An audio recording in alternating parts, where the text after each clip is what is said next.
Kalau misalnya gue ngomong misalnya gue bilang, gila gue kesel banget deh anak gue fail gitu kan. Sebenarnya apa yang gue rasakan? Kalau tadi ada disappointment, ada surprise, ada apa lagi? Angry, kenapa angry? Kira-kira gue kenapa ini angry gitu? Expectation berarti itu lagi ke surprise. Ya, berarti sadness, sad itu ada sesuatu yang hilang berarti kan. That's why you're sad gitu.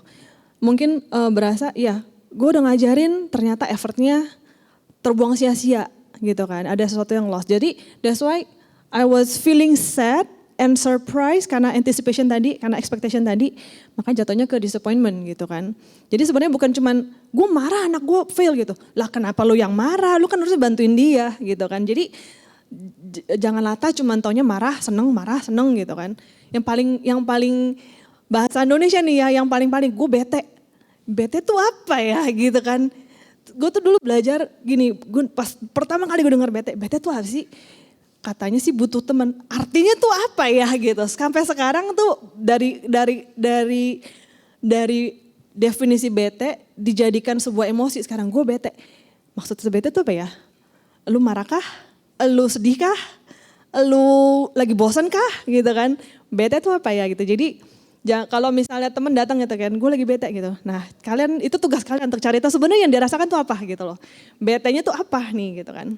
Coba Nil yang suka sering marah-marah di kantor. Target gak tercapai marah ya kan. Karyawan gak benar marah. Padahal tuh dua hal marah yang berbeda sebenarnya. Kalau misalnya nih karyawan gak benar gitu. Sebenarnya harusnya kan kita ngomong gitu ya. Gue marah nih karyawan gue gak benar gitu kan. Sebenarnya perasaan apa sih yang dirasakan? Anger. Kenapa anger? Ada expectation. Jadi sebenarnya lebih ke disappointed apa kemarah? Ini ada hal yang interesting about anger ya. Kenapa kita sering banget pakai, pokoknya hal yang negatif kita ngomongnya latahnya angry gitu. Gue marah nih, gue kesel gitu. Itu kayak di grupin jadi satu anger gitu kan. Padahal kita lihat ada anger, ada anticipation, ada disgust, ada banyak sebenarnya. Ada aggression gitu kan, ada contempt even. Anger tuh dari mana sih? Kita kalau orang Kristen gitu suka bilangnya, Tuhan Yesus aja bisa marah gitu kan. Gue juga boleh marah gitu kan. Tapi sebenarnya what is angry gitu? Karena angry is not, kalau misalnya gini, Tuhan allow us to feel angry, itu sesuatu dari Tuhan. Karena Tuhan Yesus pun ditulis marah di sana gitu kan. Tapi apa sih itu marah? Itu apa gitu? Now according to Gary Chapman, anger is fed by disappointment, hurt, rejection, and embarrassment. Anger is only proper when we perceive something is wrong.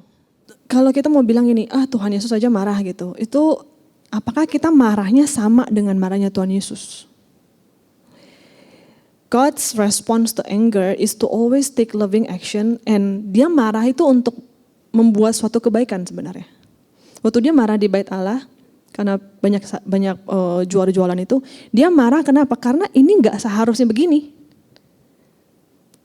gitu.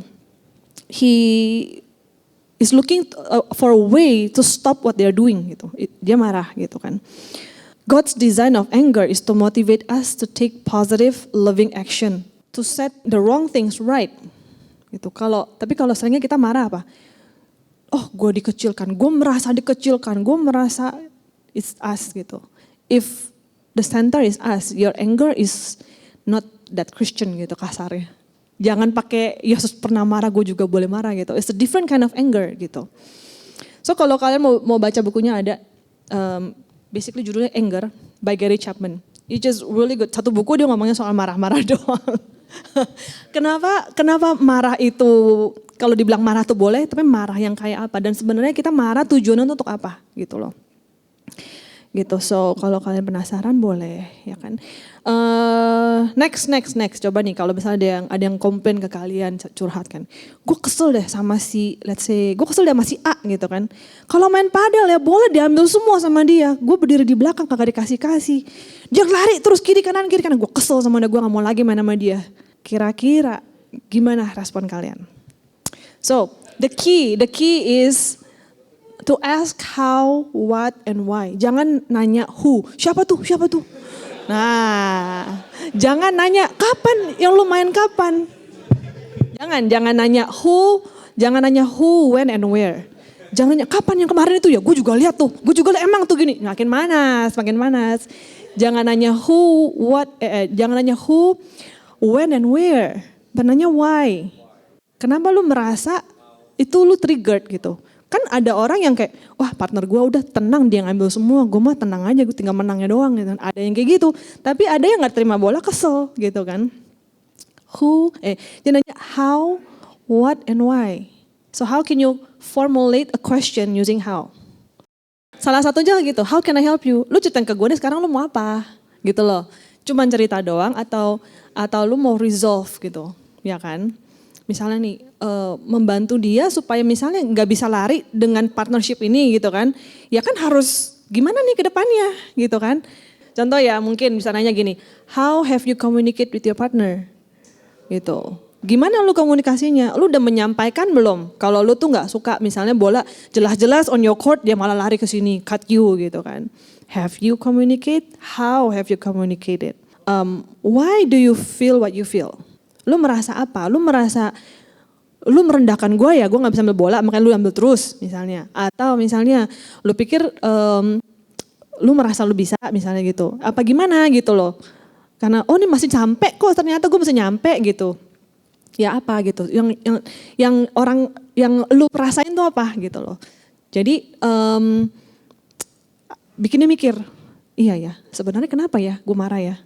Padahal dia nyampe loh sebenarnya gitu. Padahal menang juga kok misalnya gitu. Kecuali udah capek-capek di blok terus mati terus bolanya gitu kan.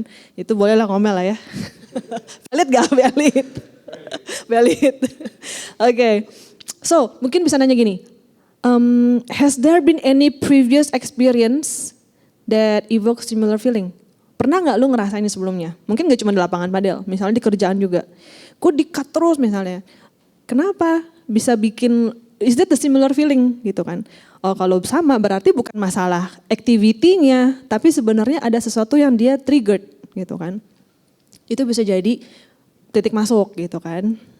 Mungkin merasa malu, kok gue gak dikasih kesempatan, atau mungkin dia merasa dikecilkan, kok gue gak dipercaya gitu, bisa. Gitu loh. Jadi mengaplikasikan firman Tuhan in a way, kita lurusin dulu emosinya dia, kita lurusin dulu dia punya trigger-trigger, nah baru kita bisa bantu untuk dia mengaplikasikan firman Tuhan gitu. So, jadi kita ini sebenarnya skill-skill ini tuh belajar untuk apa sih? Pertama dari yang last month ya, kita build rapport before kita mulai bisa speak something into their life, kita harus build the bridge dulu kan, build the relationship dulu. Terus listening without prejudice, ask open-ended questions, ini highlight yang hari ini ya, terus speak truth and point Christ to Christ gitu. Urusan yang udah life things gitu kan, yang lebih apa ya? Enggak cuman urusan sekali dua kali gitu. Yang tadi urusan dari childhood contohnya misalnya gitu kan. Gimana caranya sih kita bantu dia untuk kembali ke Tuhan gitu loh, ke Christ gitu. Untuk melihat Christ in every situation yang dia alamin gitu. Nah, nggak gampang gitu kan. Nah, kita bantu urusin satu-satu nih, lurusin satu-satu, akhirnya ketemunya di mana gitu. Dari feeling gimana fokus ke solution. Feeling tuh pakai hati. Solution pakai, nah gimana cara nge-bridge-nya. Berarti kita harus jangan ngubek-ngubek di emotionnya doang. Makanya tadi itu label the emotion. To validate, misalnya gini, gue kesel nih. Oke, keselnya karena apa? Keselnya tuh sebenarnya rasa yang lu keselnya tuh kesel apa sih? Sebenarnya disappointment kah atau sebenarnya anger? Nah begitu diajak mikir, itu baru nyambung ke otak. Gitu. Jadi emotion tuh gak salah. Jangan bilang jangan pakai emotion. Emotion tuh gak salah gitu. Emotion tuh Tuhan kasih supaya kita bisa connect sama emotionnya Tuhan. Supaya kita bisa bertindak sesuai dengan emotion itu. Ya kan? Emotion itu bikin kita bisa relate one another. Jadi emotion tuh gak salah. Jadi gak ada yang dibilang terlalu baper gitu. Perasaan tuh gak salah gitu. Cuman ya itu kita gak boleh rely on your emotion. Gitu. Jadi dari emotion itu oke, ini yang gue rasakan. Kenapa gue bisa merasakan ini? Apa sih sebenarnya gara-garanya tuh apa sih? Gitu. Kalau contohnya tadi, misalnya anak gue fail gitu kan. Gue marah anak gue fail. Loh, gue marahnya tuh karena apa dulu sih? Sebenarnya apakah sebenarnya tuh gue, kadang kita marah ke orang sebenarnya it's a projection of our own anger. yang sering gue ketemu karena tadi kita ngomongin marah ke anak gue, yang sering gue ketemukan adalah gini, oh sebenarnya gue tuh marah bukan ke dia, tapi gue marah ke diri gue, kenapa gue nggak bantu dia lebih lagi, ternyata gue harusnya bisa belajar lebih lama sama dia misalnya gitu.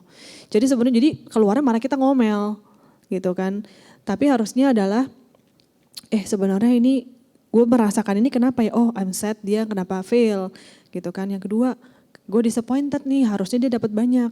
Tapi mungkin karena gue kurang belajar lebih lama sama dia. Nah jadi kan responsnya lebih baik. Jadi bukannya Azarel I'm angry at you. Tapi lebih Azarel I am disappointed your Chinese grade cuman segini. Jadi bukan to the person to the event sebenarnya. Jadi lebih bisa express yourself better gitu kan. When we take time untuk actually, ini kita ngomong buat diri kita sendiri dulu. Waktu kita bisa mengaplikasikan ini, kita bisa bantu teman kita. Jadi waktu kita merasakan sesuatu, kita stop dulu. Ini dari mana ya? Dari apa sih gitu. And then baru kita utarakan. Nah jadi lebih menyampaikannya lebih tepat. Daripada entar anakku dengernya, gue fail, mak gue marah. Kamar gue berantakan, mak gue marah. Mak gue marah-marah terus gitu kan. Padahal itu hal yang berbeda gitu kan sebenarnya. Jadi the correct label tuh helps to express your emotion kan. Nah kalau kita udah skill ini buat kita aja, kita udah sering praktekin, kita bisa bantu teman kita waktu teman kita datang dengan ngomong ini gitu kan. Bentar dulu, coba lu pikiran dulu ini gimana. Nah then you can think of the solution. Waktu udah connect ke brain, oke, nextnya gimana gitu kan. Kayak contohnya tadi yang sama mom gitu, oh jadi escalate. Nah begitu oh I am sad kalau jadi gak ngobrol nih misalnya. Nah jadi then nextnya gue gak boleh apa gitu. Nah then you can find the solution. Tapi kalau misalnya orang baru datang langsung kita kasih solusi. Makanya Lexali lu gini. Dia mau catetin 10 kali pun gak akan kejadian kalau misalnya gak diberesin dulu emotionnya gitu. Jadi yes validate dulu tapi gak ngubek-ngubek di sana aja gitu. Pindahin dari sini ke sini gitu. Berarti dia lagi pusing sebenarnya. Dia gak jelas apa yang dia lagi rasakan. Jadi mungkin lagi feeling galau atau lagi apa gitu kan. Mungkin bisa nanya gara-gara apa triggernya. Sebelum ini lu lagi ngapain misalnya gitu. Atau lu lagi interaksi sama siapa sebelumnya. Sebelum lu ngomong gue nih lagi interaksi sama siapa, gara-gara apa. Jadi mulai dia mikir, iya ya, oh gara-gara si ini. Atau sebenarnya udah dari pagi sebenarnya. Kadang gitu kan udah numpuk triggernya ini tapi sebenarnya dari pagi nih urusannya gitu. Jadi mungkin bisa bantu itu. Atau kalau mungkin ada yang bilang lagi bete, terus lu perlu apa? Enggak deh, gak jadi deh misalnya gitu kan. Ya udah gak usah dipaksa. Jadi jangan kayak, masa sih lu udah WA gue gini-gini. Ya kalau emang dia bilang